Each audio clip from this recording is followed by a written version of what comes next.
प्रतिदिन कथा कहते थे। फिर वृद्ध शरीर हो गया तो यात्राएं आदि तो बंद कर दी, वहीं रहते थे। भक्त लोग सुनने आते थे खूब कथा। तो एक दिन कथा पूरी होती तो अगले दिन जैसे बोल देते हैं कि भाई कल ये कथा होगी, कल ये प्रसंग सुनाएंगे। उस दिन गोस्वामी जी अगले दिन के लिए कुछ नहीं कहे। तो भक्तों ने कहा गोस्वामी जी आज आप ये नहीं कहे कि कल ये सुनाएंगे। गोस्वामी जी बोले कल तो जाना है हमको। भक्त लोग बोले कि आप तो अब कह रहे हो हम यात्रा नहीं करेंगे, आप अब तो कहीं जाएंगे आएंगे नहीं, यहीं रहेंगे काशी में। अब इतना बूढ़ा शरीर भी हो गया, 125 बरस की उम्र, अब कहाँ यात्रा करेंगे। तो गोस्वामी जी कहे अब कहीं यात्रा की बात नहीं कर रहे हैं, अब हम भगवत धाम जाएंगे कल, अपने ही मुख से कह दिए। तो सब लोग आश्चर्यचकित, गोस्वामी जी ऐसा तो कभी बोलते नहीं कि कल हम जाएंगे। तो बोले क्या बात है। बोले बस अब जितनी प्रभु को सेवा लेनी थी ले ली, अब भक्तों की भीड़ इकट्ठी हो गई। वो दिन तो बीत गया, अगला दिन आ गया, सुबह से भक्त लोग इकट्ठे होने। फिर सबने कहा गोस्वामी जी। बोले हाँ आज तो जाना है। क्यों। तो गोस्वामी जी पहला दोहा बोले, रामचंद्र यश बरन के भयो चहत अब मौन, तुलसी के मुख दीजिए तुलसी दल अरुसौन। अब अपने ठाकुर का खूब जस गा लिया रामकृष्ण का, अब तो मौन होना चाहता हूं, अब ज्यादा तकरार मत करो, अब तो मेरे मुंह में तुलसी दल दो, गंगा जल दो, बस अब यही सेवा है मेरी। तब भी सबको भरोसा नहीं हुआ। तो गोस्वामी जी खुद ही चल के गंगा जी पहुंच गए। अभी तो गंगा जी नीचे हैं, पहले और काफी ऊपर थी गंगा जी। तो गंगा जी के तट पे चले गए गोस्वामी जी, स्वयं अपने चरणों से चल के चले गए।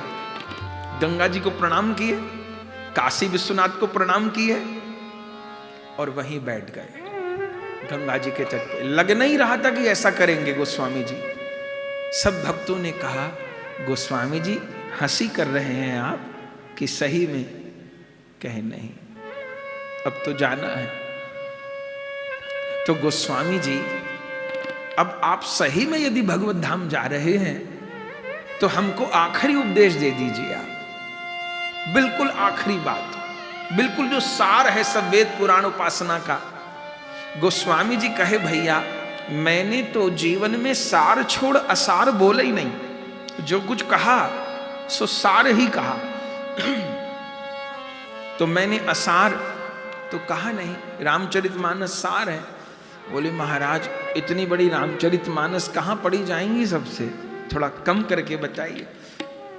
बोले सुंदर कांड का पाठ करो, सुंदर कांड का पाठ करे सब सुंदर सुंदर होगा, सब कुछ है उसमें। बोले सुंदर कांड में भी 62 हैं महाराज, कहाँ इतना हो पाएगा, कुछ और कम करिए। गोस्वामी जी कहे तो अरण्य कांड का पाठ, अरण्य कांड में भगवान ने भक्ति दी है सबरी मैया को, उसका पाठ। बोले वो भी बड़ा है, कुछ और कम करिए। बोले बाल कांड में 9 दोहे में नाम महिमा गाई है गोस्वामी जी ने, 35 चौपाई 9 दोहे में नाम महिमा गाई है। तो उसका पाठ करे तो नाम में प्रीति होगी। बोले महाराज इतना भी ना हो सका तो आखिर उपदेश दे दीजिए।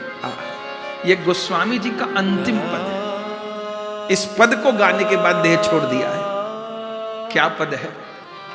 अल्प तो अवधि जीव ता मैं बहु सोच पूछ, करीबे को बहुत है कहा कहा कीजिए। पारना पुराण हूँ को वेद हूँ को अंत नाय, वाणी तो अनेक चित्त कहाँ कहाँ दीजिए। छंद के प्रबंध बहु काव्य की कला अनंत, राग तो रसीले रस कहाँ कहाँ पीजिए। लिख लो आखिर बात लिख लो।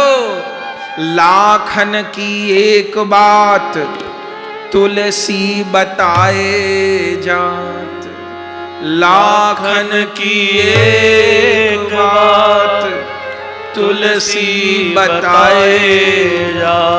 ए जन्म जो सुधारो चाहो तो राम नाम ली। ये जन्म जो सुधारो चाहो तो हरि नाम की।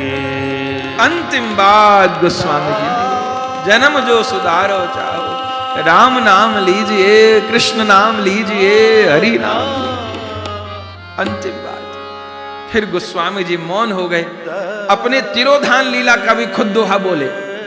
संमत 16 से 80 गंग के तीर। 80 गंग माने जहां 80 नदी गंगा जी में 80 घाट आज भी है। अब तो मोदी जी बहुत अच्छा बनवा दिया 80 घाट को, बहुत बढ़िया बनवा दिया। खूब वहां अपना भी वहां सत्संग हुआ 80 घाट पर, बहुत बढ़िया बन गया है 80 घाट। पहले तो बड़ा, अब तो काशी तो बहुत सुंदर, और अब तो बड़ी अच्छी अच्छी खबर आ रही है। भगवान जल्दी मुक्त करें काशी वाराणसी को। अब तो तहखाने में पूजा शुरू हो गई है, अब जल्दी पूरा समाधान प्राप्त हो।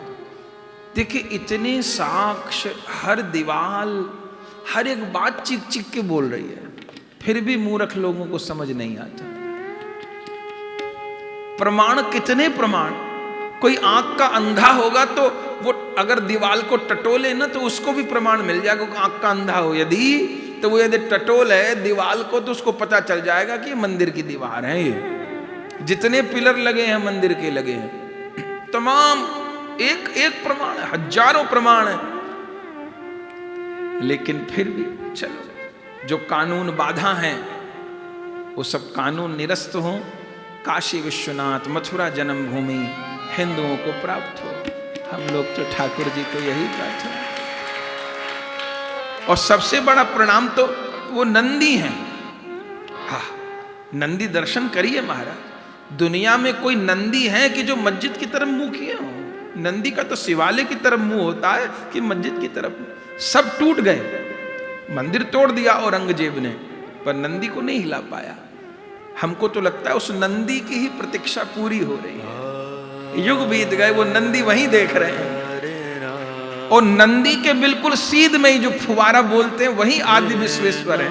बिल्कुल सीध में। शिव मंदिर में यही तो होता है। शिव के सामने कौन होते? नंदी तो बैठे होते हैं। बिल्कुल नंदी की सीध में, मुख की सीध में है। ये जो अभी मंदिर है ये तो अहिल्याबाई होलकर का बनवाया हुआ है। बाद में तहस नहस तो सब औरंगजेब ने कर दिया। अब प्राप्त हो भगवान, ऐसा क्षण लाएं जल्दी। तो गोस्वामी जी बोल रहे हैं, संवत 16 से 80 गंग के तीर।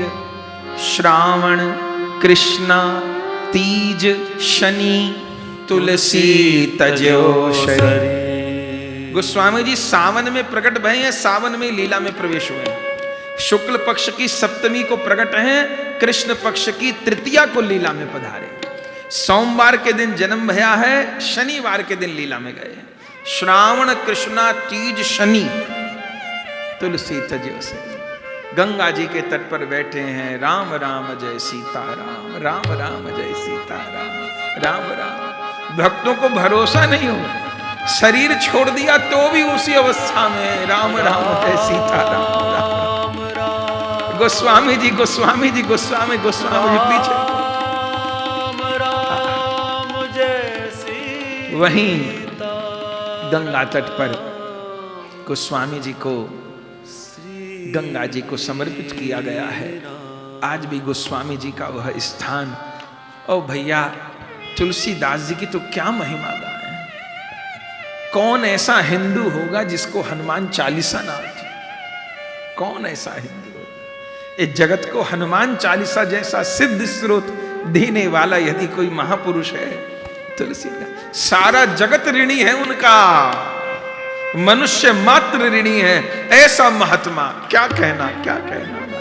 ऐसा महात्मा, रामचरितमानस जैसा। हम लोग न जानते रामायण को, गोस्वामी जी रामचरितमानस न प्रकट किए होते। क्या कहना। भवसागर पार करने का पुल बना दिए गोस्वामी जी। 125 बरस धरा पे विराजे हैं। गोस्वामी जी लीला में प्रविष्ट हुए हैं।